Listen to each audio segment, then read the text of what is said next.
everybody, and welcome into today's episode of the Top Cut Yu-Gi-Oh! Podcast.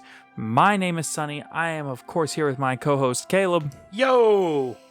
And before we get too far in, we want to take just a moment to thank our patrons. So a huge thank you to Cam Yang, Austin Johnson, Kane Martin, Gate Guardian Support, HGH Cyber, Madam Vere's Smugness, Marshawn Jones, Zyphorus, Zephyrus, AD, Aaron Gardner, ABC, It's Easy as 1, 2, 3, Anthony Leela, Blackwing, Silverwind, The Ascendant is a Floodgate, Branded Fart, Cult of the Eldritch Gummy Bear, Damian Zink, Dank Nugs, Invoked Fart, Mountain Man, Nico Gal number 1, Bottom Text, Oatmeal Spaghetti, Owen Alvarado, Pig, Rudolph, Sneaky Links, Sunny used Stubbornness, it was super effective, Unbanned number 95, Konami, Virtually Savior's World, What Does Pot of Greed Do, Zingas Khan, Asami, Dragon Made Endless Behavior, Libromancer Best Deck, Max C Solves Combo, Nordic Best Deck, Old Man Red, Pin Code 143, Ray Powell, Shockmaster Did Nothing Wrong, Slaking It Up, VFD's Nuts. Got him! What? There's no way. I cannot legally say that. That's the last name. What? There's no way. I cannot legally say that is the name. I love that! Oh my god! So I told Caleb before we recorded that I was like, yeah, we got a couple of new patrons. He was like, oh, cool. What are their names? Are they funny? And I'm like, oh, they're funny. I was like, do you want to know them or do you want me to surprise you in the recording? And I said, surprise me. Exactly. So, I think it was worth it. And the best part was that naturally, by the way we sort it, which is by tier and then by alphabetical, it just naturally worked out that the newest ones were just the last two names, and it is good stuff. Yup. All right, so I think that before we go any farther, we are going to go ahead and just knock out the quick stuff. So we do, of course, want to thank a couple of sponsors. First of all, we want to thank Dragon Shield Sleeves. Dragon Shield is one of the largest accessory makers in the world for all of your card game needs. They have everything that you need as far as sleeves, deck boxes, binders, and play mats for the card games that you play. They have standard and Japanese size sleeves, oversleeves, undersleeves. They have all kinds of amazing products. I'm a big fan of their shuffle feel. So when you're hand shuffling, it sounds something like this. Very nice. Yeah, something good like that. Or when you're just shuffling the deck, it's just a good smooth shuffle all the way through. And I personally cannot recommend them enough. If you are a fan of Dragon Shield and you want to get some of their products, be sure to check out their affiliate link. It is in the description down below. Just click it before you shop. Costs you nothing extra. Also, we want to thank Millennium Threads on Etsy.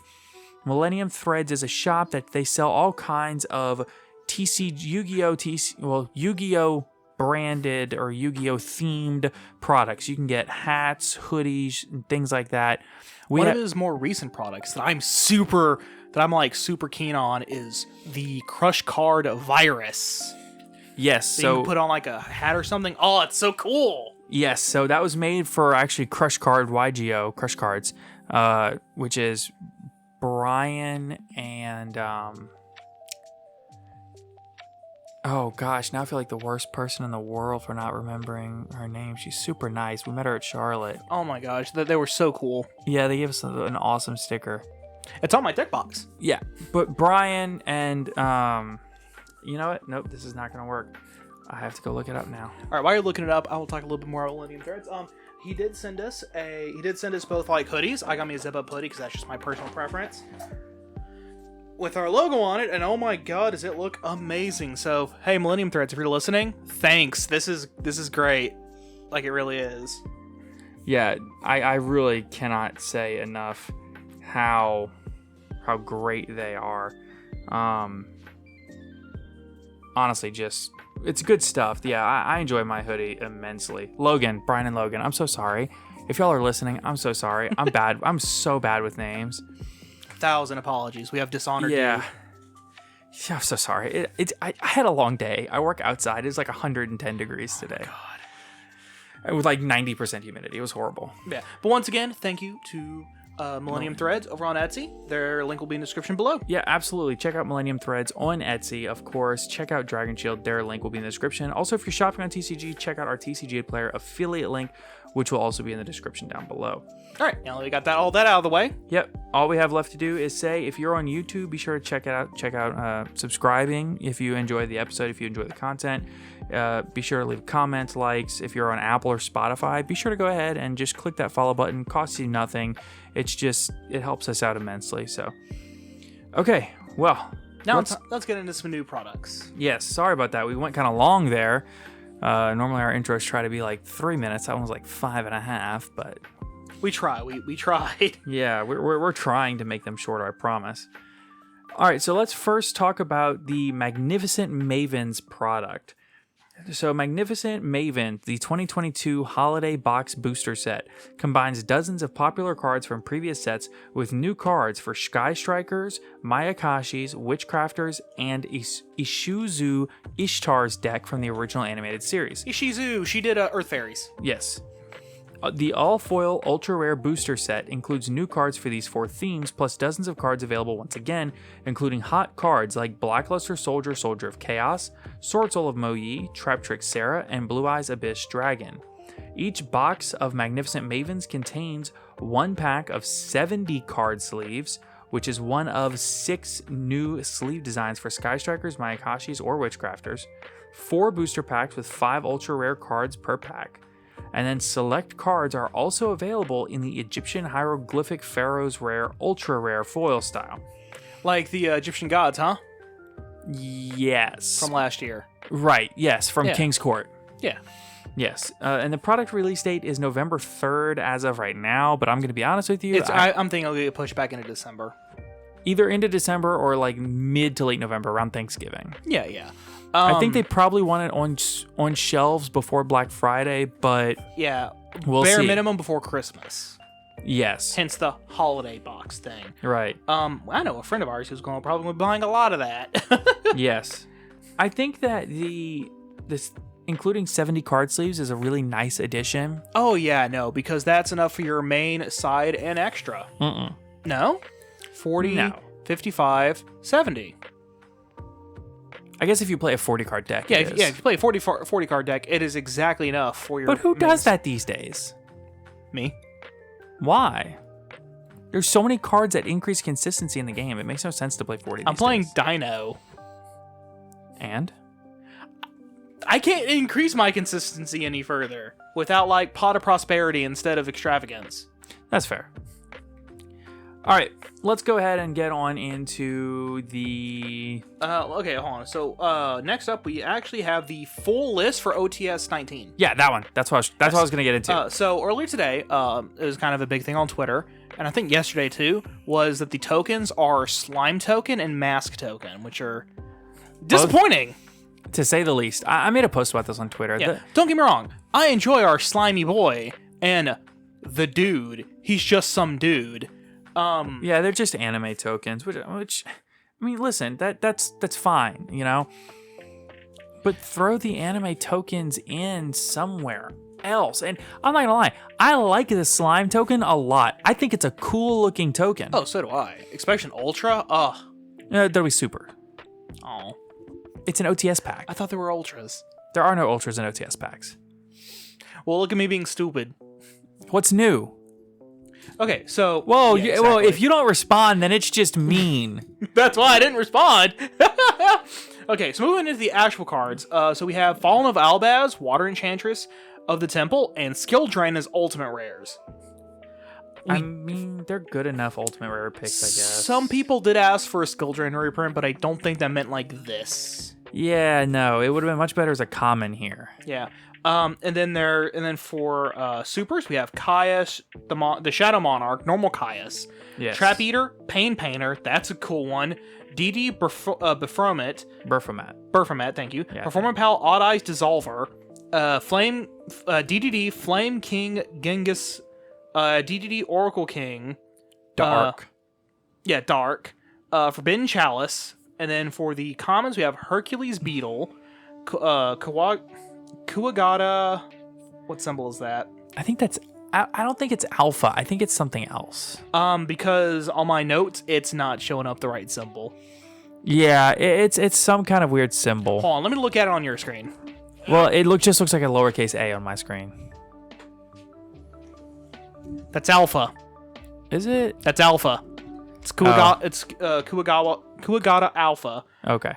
Swamp Battle Guard, Lava Battle Guard, Night Assailant. Hopefully with the correct text this time. Yeah. Gore is the Emissary of Darkness. Lone Fire Blossom, Heroic Challenger, Thousand Blades, Wisdom Eye Magician, Performer Pal Skullcrobat Joker, and Fairy Tale Snow. Destrudo the Lost Dragon's Frisian. Heroic Champion Excalibur, Heroic Champion Gandiva, Synth Amplifier, and Red Reboot. So can I just say how much this OTS set sucks? And it sucks for Modern, but it's got a lot of really... It sucks for multiple reasons. Well, I was gonna say, it's also got like a bunch of really cool reprints for legacy formats. Okay, so let's start with the Ultimate Rares. I guess I'm like fine with these Ultimate Rares. Like they're okay, I guess. I think I'd be warmer on them if the entire adventure engine hadn't like fallen off the face of the earth. Yeah, and it's not even that it fell off the face of the earth, right? Because it's still used in a lot of decks. But I mean, okay, here's my thing. And this might seem like a terrible gripe.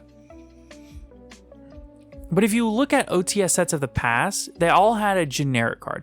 Like, if we look at this, Fallen of Albaz is specifically for the Despia deck. Yeah.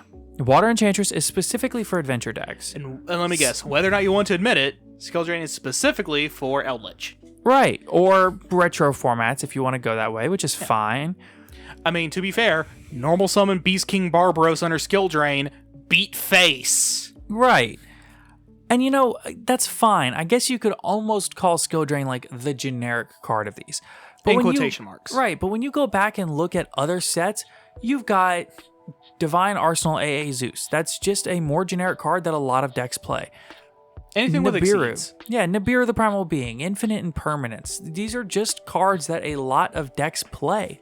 They're just better cards. And another Chalice reprint? Was Chalice getting kind of expensive? Yes. Ah, okay, never mind. I'm fine with Chalice here. As far as the supers, the only supers that I actually like here actively are Caius and Forbidden Chalice. That's it. Every other super here could have been a different card, and I would have been perfectly happy. I'm kind of keen on Pain Painter, but that's just because I like zombies. I mean, I guess, yeah, but Trap Eater, Pain Painter, DD Baphomet, Performer Pal Odd Eyes Dissolver, DDD Flame King Genghis, DDD Oracle the Arc, they all could have been replaced. But, I mean, you could have put Ash Blossom in here. Mm-hmm. You could have put Sword Soul Blackout in here. As a super. Yeah, because it's the only card in the entire deck that's not foil.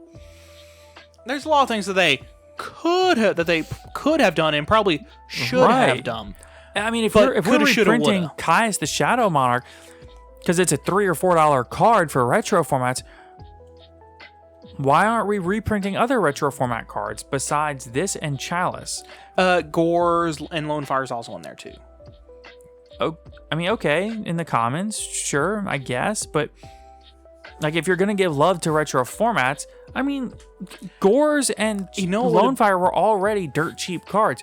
Print cards that actually have some value. That way, people can actually have access to cards that are hard to get to. Revive King Hades. I was about to say, Revive King Hades would have been good there.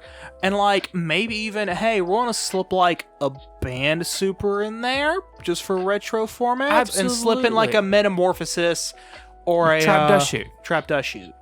Absolutely. Those would have been great picks. Dimension Fusion. That's a $35 card for any copy, at least. Yes, I'm still waiting on that Time Wizard product, Konami. Right. I mean, and look at the comments. Hercules Beetle, okay, I guess. Kuwagata Alpha, sure, I guess. Swamp Battle Guard and Lava Battle Guard, why are these here? I don't know. I guess this is a terrible, terrible choice. I guess because we're supposed to be getting a new battle card soon.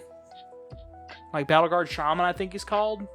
Who cares? Yeah, because Swamp and Lava are terrible, and Battle Guard King's not any better. Right. If you're going to do that, I mean, Snow is a great reprint here. Yeah, okay, I'll give him that. Snow and maybe Skullcrobat Joker are both good reprints here. And I'm maybe fine Red with Reboot. I was about to say I'm fine with Red Reboot too, but there's so many other cards that desperately need reprints that just don't have them. Yeah, they could have done something better here, but they didn't. Right. I mean, even if you look at like meta-relevant hand traps, you know what would have been a great printing here? Skullmeister as a super. Yeah, Super Skullmeister would have been nice. Because right now it's only secret and collector's rare. It's got a rare. And well, yeah, and rare, but I mean... holographic printing. Right. Yeah. And there might be another one in there somewhere, but... I think there's a common printing, too. I just remember when... before that rare came out, it was like 20... It was a super... $8 or $10 or something like that. It was a super from the 5Ds era. No, it was a secret. It was a secret from the 5Ds era. I stand corrected. Yeah, original printing, it was in Star Strike Blast as a secret rare. Yeah. Did have a super rare in Code of the Duelist. And it had a common in Power Code Link Structure Deck. But even the commons were like $10. Yeah. So, I stand by Ancient Guardians being a bad set. Because that's where they reprinted it as a rare and a collector. It was a bad set with like 2 good cards in it. Much like this OTS pack. Well, I will admit, this OTS pack has like a handful of good cards. I'm not admitting that. I mean, I guess. It's just... But... dude, come on. People don't want OTS packs for the commons. They want them for the hollow upgrades. No, that line of thinking, that faulty logic is exactly why we are where we are. I disagree vehemently. I think that the commons being the bulk of what you're going to see are the most important part of this. That's a fair point. I just don't see the point in putting garbage commons in here for the sake of putting garbage commons. If you want this product to be worth it for the player base, don't fill it with terrible pack filler. Put actual cards in there that people need access to and cannot get access to because you refuse to print them for no reason. You know a great card that would have been in, could have been in here? A extremely meta-relevant card that hasn't seen a printing in a few years, that just got pulled off the ban list, not extremely recently, but a few ban lists ago, that are like $10 for the cheapest copy. Skystriker Mobilize Engage. Fair, yeah. Engage would have been great here. Hornet Drones, or maybe not Hornet Drones, maybe it's Widow Anchor, whichever one of them. There's like $10, $15. Just throw a common printing in here. There's no reason not to. Well, no, there is a good reason to. I said there's no reason not to. No. All I'm saying is there is a good... There's a good reason not to, you mean? Yeah. Oh, okay. Yeah. How else are they going to sell that Maven box later this year? Here's the thing about it. You can... that's the beauty of Konami and being able to structure these. Yeah. You can structure this in a way where you make this desirable and also that desirable. Both things are possible. That's just my thoughts on it. I see no reason for these to continuously suck every time, over and over. We're never really happy with these. Yeah, there's never been an OTS pack that I've looked at and be like, I'm happy with everything in here. It's always, I'm happy with like 2 cards. Yeah, and even if we go look at when we do in the Patreon episodes, which, by the way, if you're a Patreon, there's an extra episode every week. We've been doing this long-running series where we go through and review each set that releases, and we talk about all the sets. You know, it's sometimes we do. Meta-Relevancy then, it's Meta-Relevancy now. Right, and we'll go through the whole set. Well, we also do like OTS packs and stuff because we do every set release. And when we do those OTS packs, or at the time, I think right now we're in tournament packs, or maybe we just hit Astral packs. I can't help but see how amazing those packs were. Well, the original tournament packs were all hot garbage. Cool. Yes. The originals. The original tournament packs, 1 through like 5, were not very great. The high end stuff would be good, but the low end stuff would be bad. Because like some of the chase cards was like Quaggar Hercules, the only insect fusion. Right. Which was nothing back then. That was bad, but it became relevant later, which is fine. But even when you get even just at Tournament Pack 2, your main chase card there is Morphing Jar. You know, they're already putting meta-relevant cards in those packs. Well, yeah. You get into the Champion packs.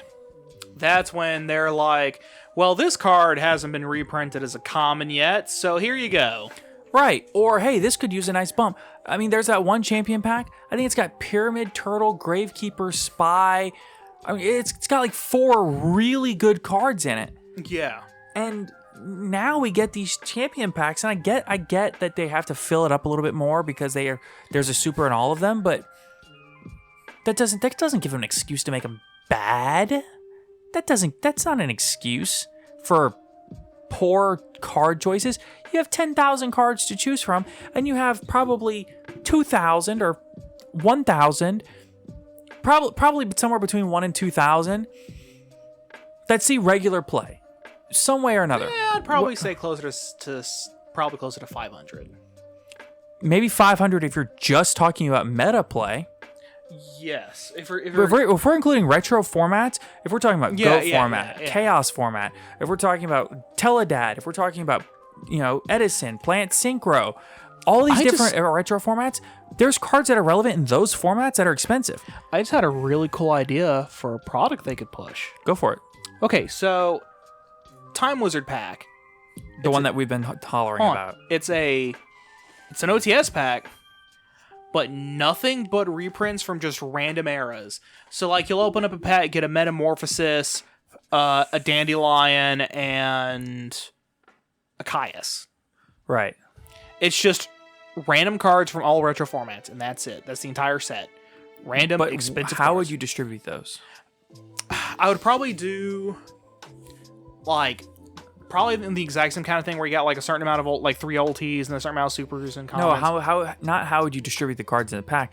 How would you distribute the packs to the players? How would you get them to the players? Oh, I was going to say, use them kind of like OTS packs. But only for Time Wizard tournaments? But only at Time Wizard tournaments. Here's the issue with that.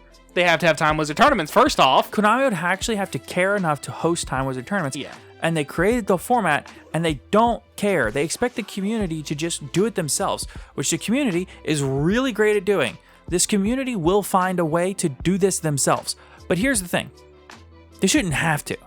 Yeah, there should be some sort of oversight. I wouldn't even say oversight.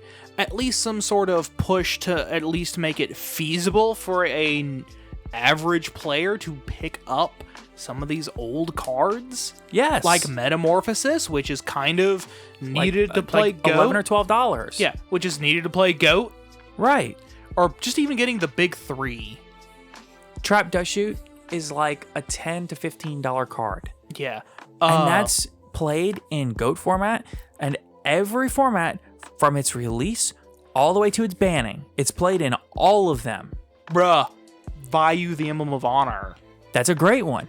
It's like, cheapest copy I think is $8 to $10. Yeah. It's just, and that card could see meta relevant play soon. Yeah, because they're like, oh my god. There's no reason not to reprint Vayu here. Listen. Well, here's the thing. I think we'll be on the next OTS pack by the time Darkwing Blast comes out in the TCG. Yes.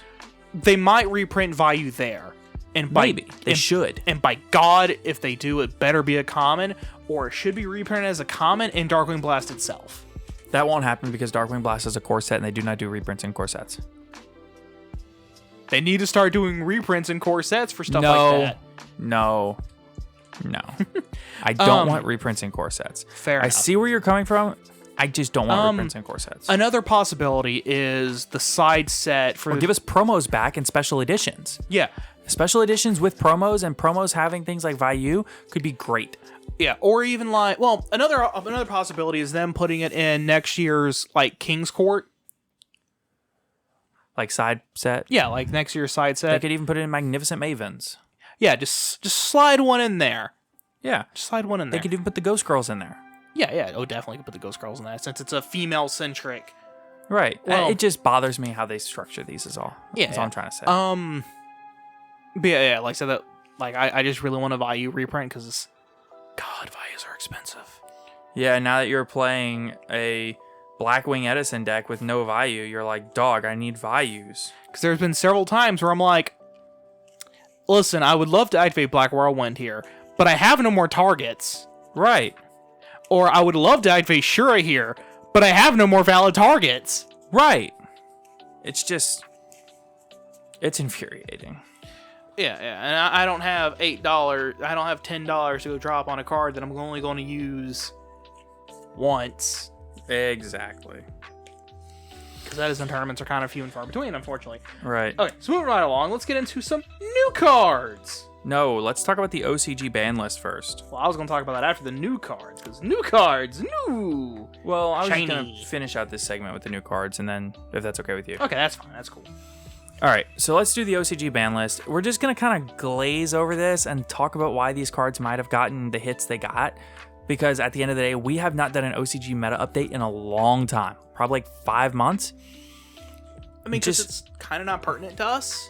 Right, just understand that Splight is like tier 0 over there, and tier elements are the... Hard tier 0. What's funny is that tier elements are kind of creeping into the meta in a big way. Yeah, but they're being gate-kept heavily by I Splight. wouldn't even say that. I think the most recent update, tier elements, actually, it was like they took Splites out of tier 0. Oh my god! Yeah, I think the last meta update that I saw, tier elements were like 40 to 50%. Gee, well, to be fair, the funniest part about tier elements, in my opinion, now this is the funniest, not the best, the funniest, is if you're all going up against a Kragan Shark deck and they just make Stealth Kragan set, goes a match, pass, standby flip, goes a match, you just kind of go, okay, I'm sorry to tell you, buddy, normal summon. Right. They just go off normally. Because that happened to someone on Twitter, but they were playing Marincess. Who was it? Marin Sus. Who was it? Was it Yada? I don't know. I don't remember. I don't remember who it was, but I just thought it was the funniest thing. So, I'm sorry to tell you this, buddy. Normal summon Marincess, the Marincess Searcher. So let's talk about these. Oh, yeah. First, we have the Forbiddens. There's 3. So we have Totally Awesome, Crystron Halki Fibrax, and Vanity's Emptiness. Totally Awesome was definitely a hit for Splight. Oh. Absolutely. Oh, yeah, no. I mean, because literally any one Splight monster could result in multiple Totally Awesomes. Yes. It's very good. And here's the thing. They only run, like, 3 frogs. And that's all they need to get the Totally Awesome negate twice. Yes. It's awful. Next, we have Crystron Halki Fibrax, which I'm just gonna be honest. I think this card deserves to be banned to a point. I don't know. I think that might also have been a Splight hit. That makes sense because of the way they abuse Link 2s. Yeah, because And then Vanity's Emptiness. Honestly, the card probably should have been gone for a long time anyway. But I mean, it's gone here, isn't it? Yes, and it's been gone here for a very, very long time. Next, we have the limited list. They moved Eva to 1. This is fine because Eva was at 3 over there, and Drytron has a problem. Spellbook of Judgment from 0 to 1. I'm honestly fine with this. I've been on the record saying that this would be fine for quite a while. My only issue with it is that it kind of makes me a little nervous, but I think that's because I played during the Spellbook Dragon Ruler format. Yeah. So that card coming off kind of makes me nervous, but it's just like that. I don't think that's the right thing to do. Yeah, I'm fine with it, but it's one of the most powerful cards in the game's history. It also loses immensely to Ash Blossom. So. Oh, absolutely. Next and Max C. Yeah.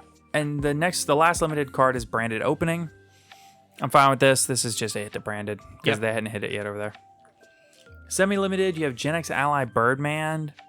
Probably fine. Fluwandereeze and the Magnificent Map. Consistency hit to Fluwandereeze. Yeah. And Branded Fusion. Consistency hit to Branded. Now, the Unlimiteds are wild. Some of them are fascinating. Yes. So, Orcus Harport are 3. That's crazy to me that they're cool with Harport at 3 over there. We have him banned over here, and he's at 3 over there now. But I think they actually had him at banned and then put him to 1. Oh, he's been at 1 over there for a long time. Yeah, did nothing, and then it was like 2, still did nothing. In any format that's really diverse in the OCG, and they don't have like a tier 0 format, Orcus always has a representative showing. Yeah. So, next you have Harmonizing Magician. Probably fine. I don't know what this card does, but it's probably fine. Night Assailant, fine. It has an errata. Yeah, perfectly fine with the errata. Thunder Dragon Roar, this is perfectly fine. Colossus is still banned, I believe, over there. Lone Fire to 3, perfectly fine. We have Lone Fire over here. Trishula, I don't know why they keep doing this, but I guess. Wind Up Carrier Zenmaity to 3. This is hilarious because this is a full, hey, Hunter is unbanned. Or is Hunter banned over there? No. Yeah, Hunter is unbanned. Carrier's at 3. As far as I know, they now have full-powered wind-up. Double check that. I'm going to go double check They might have that. banned Hunter before, and it's just been banned this whole time, because all we're looking at is what they changed. Not even, like, the full, it's just what they changed. Yeah, I'm just going to glance over this real quick. Because I think, Wind Up Hunter is actually still banned over there. Okay, cool. Yeah. So they have full power wind-ups without Hunter, which means no hand ripping. But it's still a very good deck. Yeah, because Zen Mighty can still loop and put out a bunch of monsters. Yeah, honestly, it's a really cool, very fun deck to play. I've been seeing gameplay of it and people doing boards, and the boards are really cool. So, It's definitely really interesting. Next, you have the beginning of the end. I think this card's at 3 over here, and I think it's fine. Yeah. Raigeki, it's at 3 over here. It's just kind of funny sometimes. Divine Wind of the Mist Valley, I think this is an FTK enabler, but it's probably honestly fine. And Sword Soul Emergence, unhitting what was a consistency hit to begin with. This is fine. Yeah. And then we have some new cards. Woo! All right, so we're going to fly through these, that way we can get to our next segment. And we're going through the order that they were released in. Okay. So first off, I want to start with the first stuff because I'm excited about this. Go for it. You can read them all. All right, so first off, we have the new Vernalizer Fairies. Vera, the Vernalizer Fairy Goddess. Fairy Earth, effect monster, level 8, 2400 attack, 3000 defense. She's big. She got a big booty. You can only use the first and second effect of this card's name each once per turn. 1, you can target a face-up monster your opponent controls. Take control over it, and if you do, it becomes Earth. That's really good. 2, during your opponent's turn, quick effect, you can target an Earth monster in your graveyard, special summon it. Awesome! 3, once per turn while you control 5 or more Earth monsters, easy to do in this deck, you can negate any monster effect activated by your opponent if you destroy that monster. For those wondering, this is a note here. For those wondering, yes, she negates when the monster effect resolves. So, if you control 4 Earths and chain the second effect, you will get within range. So your opponent activates a monster effect, you chain her negate effect, and then in response to her negate effect, you chain her quick effect special summon of the 5th Earth. Neat. Vernalizer Fairy of Seedlings and Haze. It's a duck. It's adorable. Earth Fairy, level 3, 400 attack, 800 defense. You can only use the first effect of this card's name once per turn. 1. If you discard this card in one other monster or a Vernalizer Fairy card, add an Earth Fairy monster from your deck to your hand, except another copy of itself. Then you can special summon an Earth monster from your graveyard. Also, you can activate monster effects the rest of this turn, except Earth monsters. Great effect. That is amazing. It is very good. It's 2 out of hand, but then you search and special summon. So you can also special summon the thing you discarded if you discard an Earth monster. So it's a 1-for-1 like all the rest of them. 2, all monsters on the field lose 600 attack, except Vernalizer Fairies. And then lastly, we have a new field spell, Flower Bloom of the Vernalizer Fairy. Field spell. You can only use the second and third effect of this card's name used once per turn. 1, all monsters you control gain 1000 attack while you control 5 or more Earth monsters. Makes all the Vernalizers big. 2, but you can banish a Vernalizer Fairy and Flower Buds from your hand or graveyard, special summon Vera, the Vernalizer Fairy Goddess, from your deck. Lets you just cheat out the goddess for free. Yes. Basically. Not for free, but you know what I mean. 3, if a Vernalizer Fairy monster is special summoned from your graveyard, you can target one monster on the field or in either graveyard, return to the hand. So, if your opponent's got, like, a Garnet in their like if your opponent... Funnily enough, if your opponent had something like, I don't know, last format of Celestial, you could return the Celestial to their hand? Yes. Oh, I'd probably return the Dasher instead. Just put a brick in their hand. Yeah, put a brick in that they already used up back in their hand, particularly if it's a brick with a graveyard effect. Or you can return one of your Vernalizer Fairies back to your hand to recycle it. Seems pretty, what's what I'm looking for? Pretty versatile for an effect. Oh, definitely. Especially when you combine it with the previous Vernalizer Fairy cards, who all have effects where you can discard this card and then a monster or Vernalizer Fairy card. So you can use your extra spells and traps for discard fodder for that. Yes. And then on res of the effect, you special summon an Earth monster.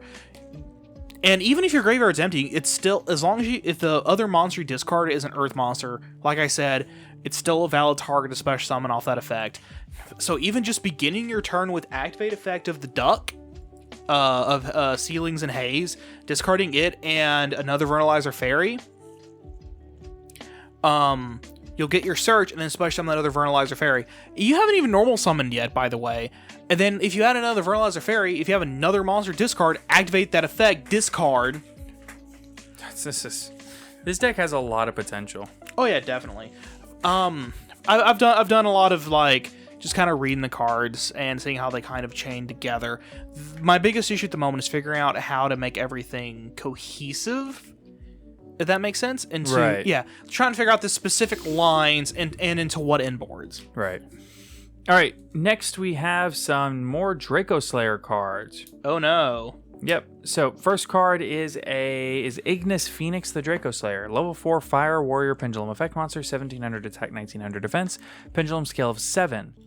So, Pendulum Effect. You can only use the Pendulum Effect of this card's name once per turn. 1. During your main phase, you can shuffle 1 face-up Pendulum monster from your extra deck into the deck, then add 1 Draco Slayer or Ignite monster from your deck to your hand except a Pendulum monster. Monster Effect. This card is always treated as an Ignite card. You can only use the monster effect of this card's name once per turn. 1. If this card on the field is destroyed by battle or card effect, you can special summon 1 Draco Slayer or Ignite monster from your deck except Ignis Phoenix, the Draco Slayer. And if you do, it is treated as a tuner. Please note, this card appears to be a combination of Ignis Heat, the true Draco Warrior, and Ignition Phoenix. Yep. Next we have Majesty Pegasus, the Draco Slayer. This is a level 4 Wind Spellcaster Pendulum Effect Monster, 15/15 on the stats, and a Pendulum scale of 2. It's Pendulum Effect. You can only use the Pendulum Effect of this card's name once per turn. 1. If you have a Draco Slayer or Magispector card in your other Pendulum zone, you can add 1 Draco Slayer Pendulum monster with a different original name from your deck to your hand, then you can destroy 1 card in your Pendulum zone. Monster Effect. This card is always treated as a Magispector card. You can only use the second monster effect of this card's name once per turn. 1. Quick Effect. You can discard this card. Until the end of this turn, your opponent cannot target Draco Slayer monsters you control with card effects. Also, they cannot be destroyed by your opponent's card effects. 2. If this card is Pendulum summoned or special summoned by a Draco Slayer's card effect, you can add 1 field spell from your deck to your hand, then discard 1 card. You just get Terraforming and then you discard a card. That's beefy. It's pretty cool. No, this card appears to be a combination of Majesty Maiden, the true Draco caster, and Majesty's Pegasus. Yep, and next we have Dynamite Powerload, the Draco Slayer. This is a level 4 Water Machine Pendulum Effect Monster, 17/18 on the stats. Pendulum scale of 6. Pendulum Effect. You can only use a Pendulum Effect of this card's name once per turn. 1. You can target 1 Draco Slayer or Dynamist card in your other Pendulum zone, special summon it. Monster Effect. This card is always treated as a Dynamist card. You can only use the monster effect of this card's name once per turn. 1. If this card is tribute summoned, you can add 1 face-up Draco Slayer or Dynamist Pendulum monster from your extra deck to your hand, except Dynamite Powerload, the Draco Slayer. Note, this card appears to be a combination of Dynamite Knight, the true Draco fighter, and Dynamic Powerload. And the last card, Dragonic Pendulum. Field spell. You can only use the second and third effects of this card's name each once per turn. 1. All Draco Slayer monsters on the field gain 300 attack and defense. 2. If a Dragon Draco Slayer monster you control activates its effect, you can target 1 card on the field, destroy it. 3. If this card on the field is destroyed, you can take 1 Draco Slayer or Dracoverlord monster from your deck and either add it to your hand or special summon it. Note, this card is referencing Dragonic Diagram. Alright. Cool. And that'll wrap us up for the new cards. They're all fine. Yeah, oh yeah. I mean, I'm just really excited for the Vernalizer Fairies. Oh, I know. Alright, so before we go any farther, we're going to take just a quick moment to thank our sponsor, ETB Games. ETB Games is, of course, our locals in Alexandria, Louisiana, and they are a one-stop shop for everything that you need for the card games that you love.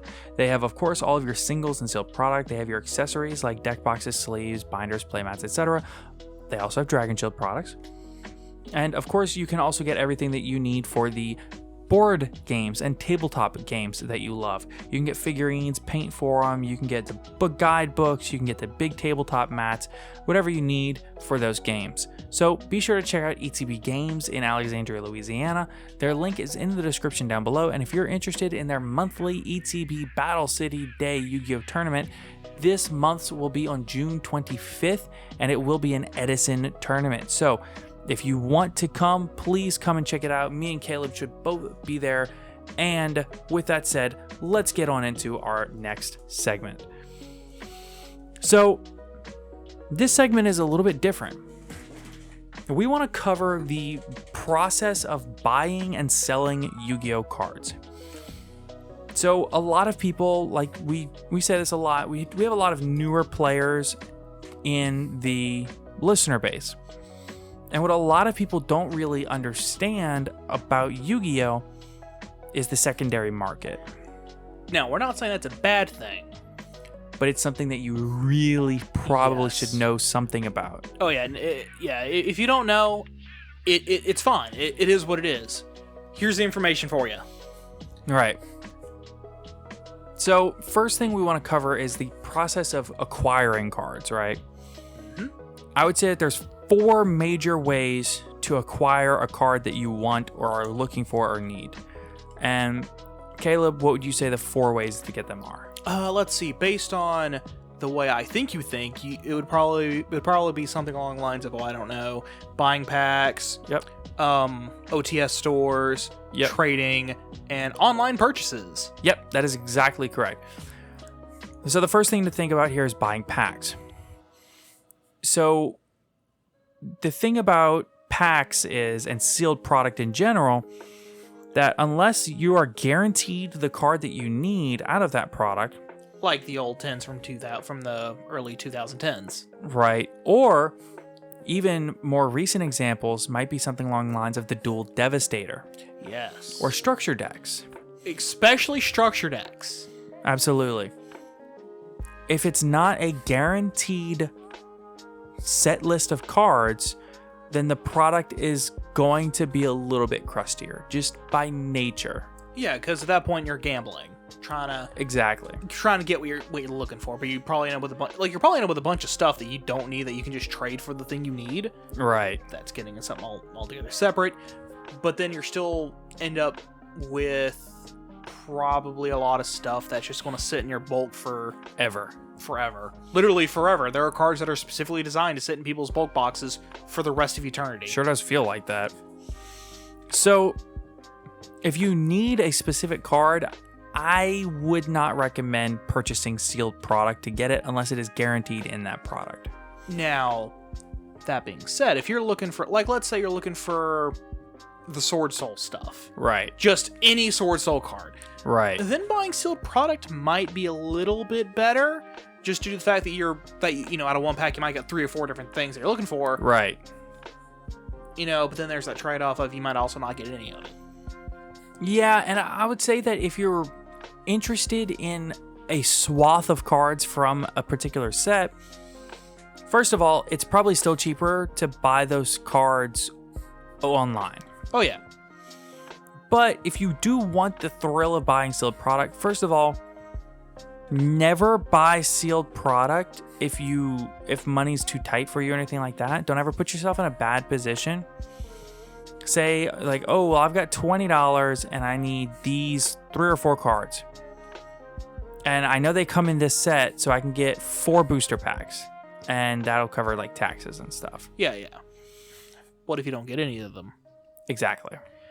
Yeah, and then those 4 cards are like $15. You're saving $5 by just going online and buying them, which we will get into buying online in a moment. Bit, yeah. I would say personally to me that unless you, like, a good example is last year's Maximum Gold Eldorado. I wanted not just like a couple of cards in that set. I wanted a lot of cards in that set. Oh my god, there's a lot of good cards in that set. Or this year's Ghost from the Past too. There wasn't just a couple of cards. I didn't want just the Ghost Rares. I wanted Dugaris the Timeless. I wanted the 10 Ultras. Exactly, all of the 10 Ultra Rare cards. I mean, I've got a whole stack of cards here that I pulled from Ghost from the Past, and there's a ton of stuff in here that I like. I wanted a Necroworld Banshee. I wanted some Crystal Beast Rainbow Dragons. I wanted, Rise of Mega Monarchs, Chimerasect Fortresses, Dragublion, Sky Sentry Sky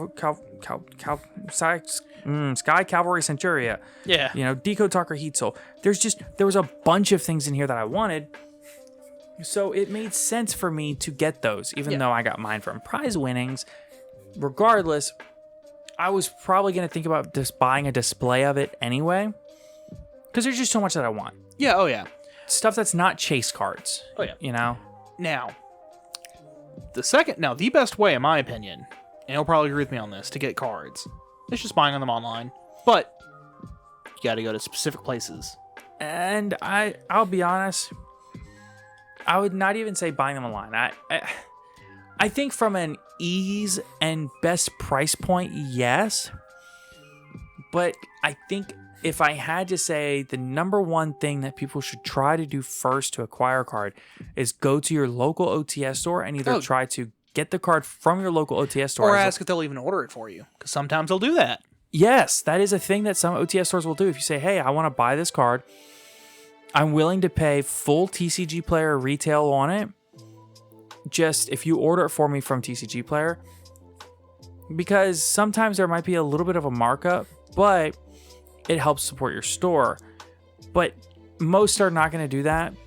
But it's, if you really want to find a way to support your store and you're willing to pay a little bit more for the card to support your store, then it's not a terrible idea. Yeah. Now, if you're looking for a singular specific card, the way I normally go about it is I hit up my friends first, see if they have copies of it that they're willing to part with.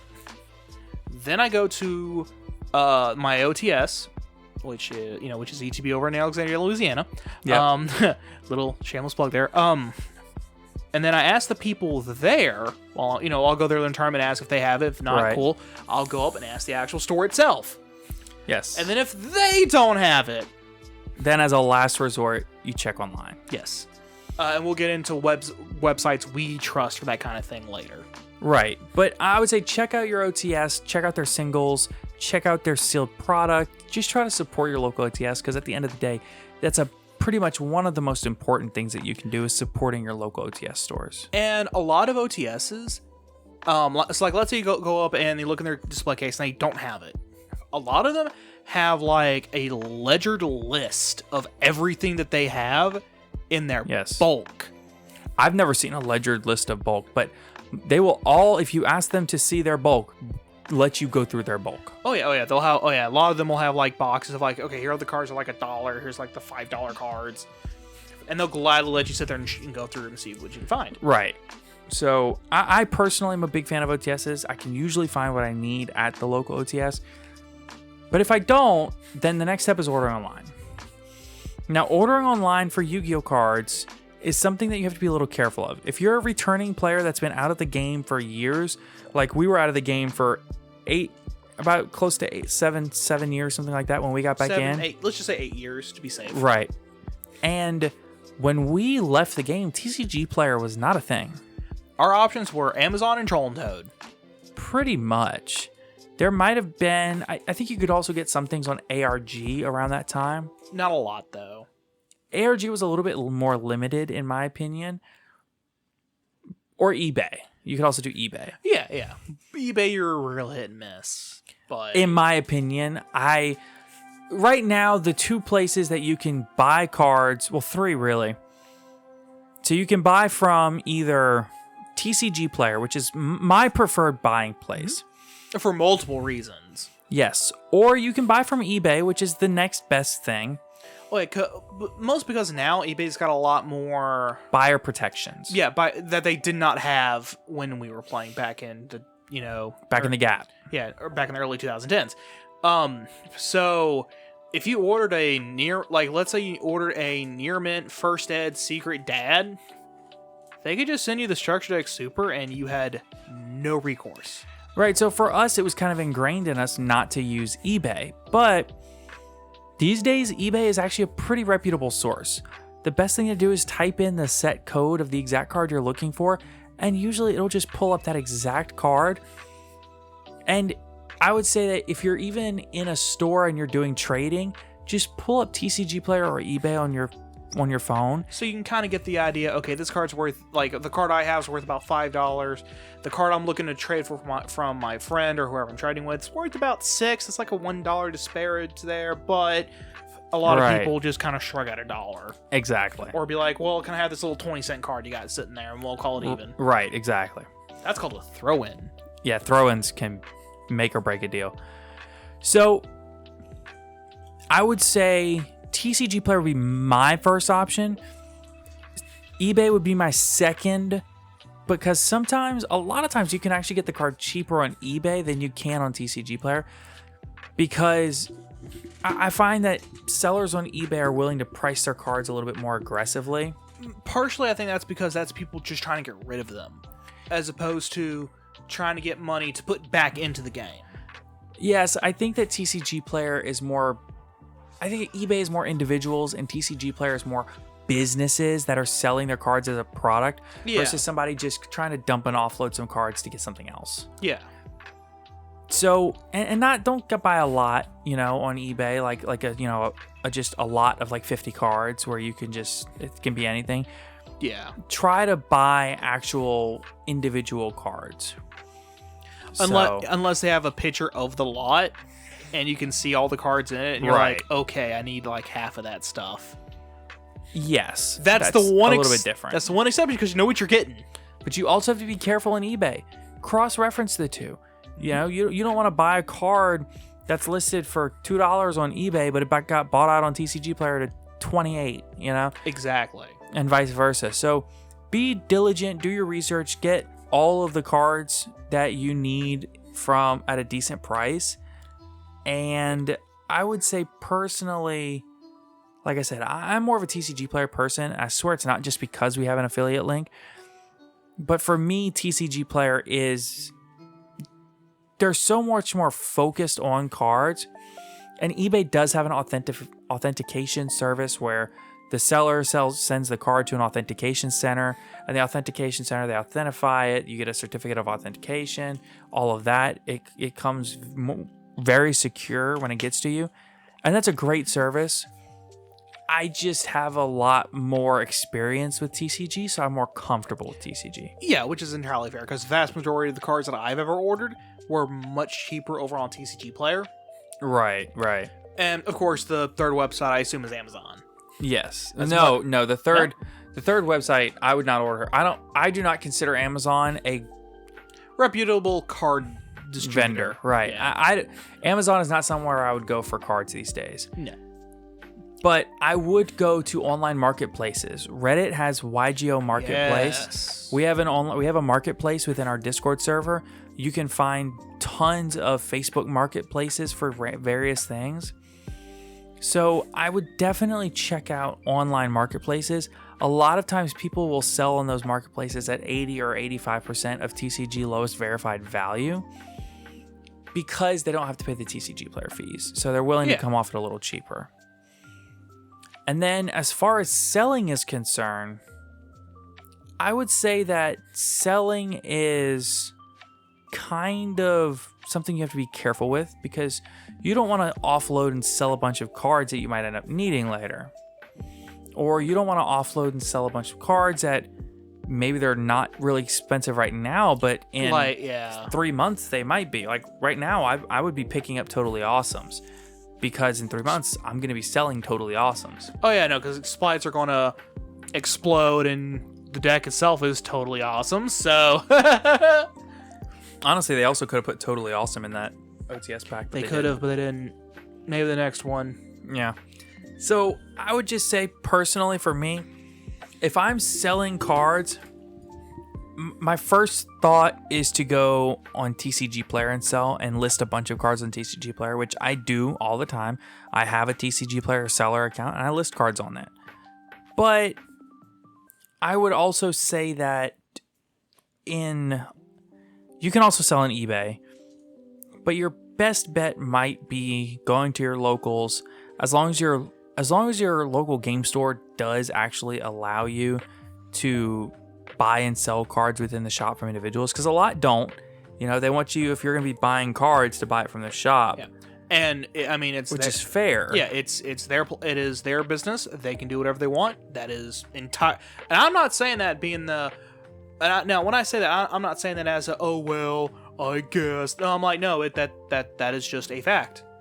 Right, and if you're at a Konami event, you can't, like a regional or YCS, yep, and you get caught buying or selling Yu-Gi-Oh cards, you can get banned. So be very careful at official Konami events. But I would say my first thought when selling cards is first of all, I price all of my cards based off TCG lowest verified, so the little gold star. And then from there, I would go in and mark my cards at 85% of TCG player price if I'm selling in an online marketplace like Facebook or the Reddit. YGO marketplace on Reddit, or even in our Discord server. If I'm selling cards, I price them at 85% of TCG as far as selling. If I'm trading, it's just a value swap. So yeah. But I would say that as far as selling, that's your number one bet. I would not sell to a card shop. Usually, if you sell them for cash, you only get 40 to 50% of the actual value of the cards that you're selling to them. Now, some places will do like 80% if you're doing in-store credit. Right. And that's very different. But especially if you're already planning on buying stuff from them anyway. Yeah, if you're planning on spending $200 and you don't mind trading in $250 and they're giving really good credit, then by all means, it's not bad. I've done it many times. I worked with the side deck vendors at both the Kenner, Louisiana Regional and YCS Charlotte, and I did really well. They were paying close to 80%, and I did really well trading with them. I got rid of a bunch of cards that I did not need anymore. So that's how I would go about selling cards. I would mostly try to sell on, reputable websites like TCG Player or eBay. But at the end of the day, the main thing you need to make sure of is that you're pricing all of your cards appropriately. You don't want to be out here gouging people to death. You don't want to be out here doing that. It gives you a bad name. What you want to do is make good, fair deals. That way you get repeat customers. You get more people saying, hey, yeah, you need a card, just go see them. They'll cut you a good deal on it. Oh, yeah. That's my philosophy. Yeah. Now, like me personally, one way that I really do, like that I personally really help with the trading is if the person I'm trading with doesn't really know the value of their card, I'll look it up and show them on my phone. Yeah, absolutely. Like, look, man, this is what you got. Yeah. I've done that many times as well. And I know that a lot of people might think that that's just crazy to do. But I mean, I would want them to do that for me. Exactly. I would want everything to be done in the interest of fairness, especially on a trade. So, Caleb, anything to add? No, I pretty much covered everything outside of the, just treat people how you would like to be treated. Pretty much.